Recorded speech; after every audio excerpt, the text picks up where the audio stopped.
پښتنو چانس دی، چانس ته نه میس نه شي. دا به سیټ چې تاسو کمې 2 زنه نه ښکاري نو یوه ډاکټر ده او یو چې دی په سکول کې ټیچر ده او رشتې ته ضرورت دی. تاسو زه نمبر په دې سیټ باندې چلوم، په دې نمبر تاسو دوی سره رابطه وکړئ. نو که هر څنګه خلک وي، که مالدار وي که غریب وي، نو دوی سره رشته وکړئ.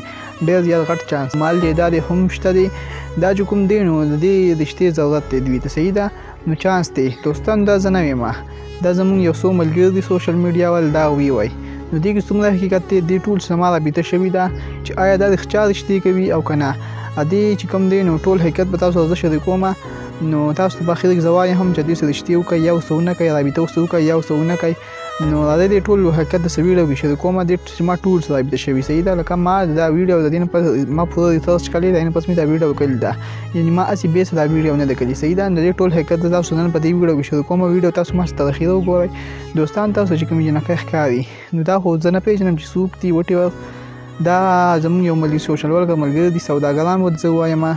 دا زنانه او سوداګر دي. نو هغوی چې کوم دي نو دا ویډیوګانې کوي، وایي دې ته رشتې ضرورت دی، دې ته رشتې ضرورت دی، او بیا په اخره کې یو نمبر هم ورکړي. یار زه ډېر زیات خفه شم. دا موږ پښتانه کوم طرف ته روان یو؟ هغوی چې کوم دی دا تصویران د ګوګل نه ډاونلوډ کړي او بیا یې ځان په سیټ باندې ولګوي، او د هغې نه پس چې کوم دی نو دوی بیا دغه وکړي، وایي دا رشته به دا ضرورت او یو نمبر ورسره هم ورکړي.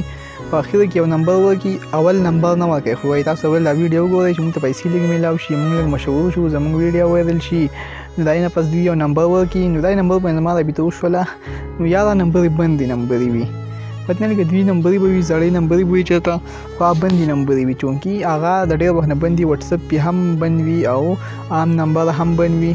نو دوی چې کوم دی دا یو فراډ ښکاري، یعنې وایي ډاکټر ده او داسې حساب دی او هغسې حساب دی. یا دا کوم وخت موږ پاتې شو؟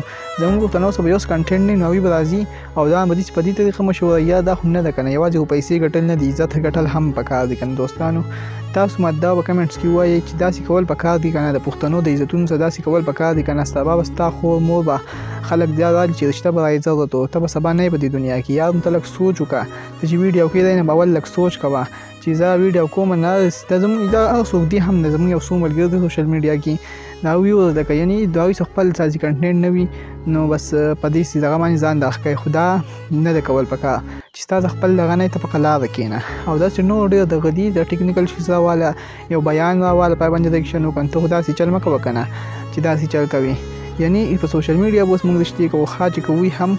نو زموږ یو ملګری ملک یاسر به یو کور تللی دی، بابا وایي چې دغسې زما لورونه دي، نو هغوی رشته ښه ښکلې وشي، خو هغوی نه مخ پکې ورخولی دی، نه څه او نه څه، خو علي ته ویډیو کوي. دغسې طریقه باندې وکړه، په داسې طریقه یې ته مه کوه چې ته به بس وایي چې رشته به ضرورت او دروغ پکې وي. ټیک ته دا پیسې وګټې، لایک فالوور به هم وګټې، خو ته د پښتنو د عزت سره ټوغې کې. یار سبا به دا پنجابیان وایي چې پښتانه رشتې نه کوي، پښتانه چې کوم دی نو په سوشل میډیا ورته رشتې کوي. یار ته پښتون شرمې، پښتون شرمې. یار په خپل شرم خو ستا څه نشته، ته پښتون شرمې، پښتون قوم شرمې. پښتون قوم څونه غیرتي قوم دی او ته یې شرمې. یار بس داسې کار مه کوه چې کوم سوشل ورکر هم کوي.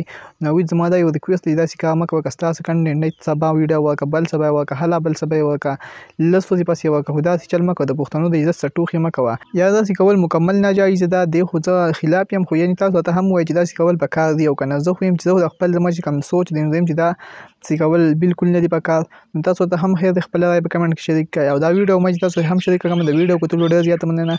سعید جان افیشیل چینل هم سبسکرایب کړئ. اوس ما له راکړئ اجازه، د لوی الله په امان.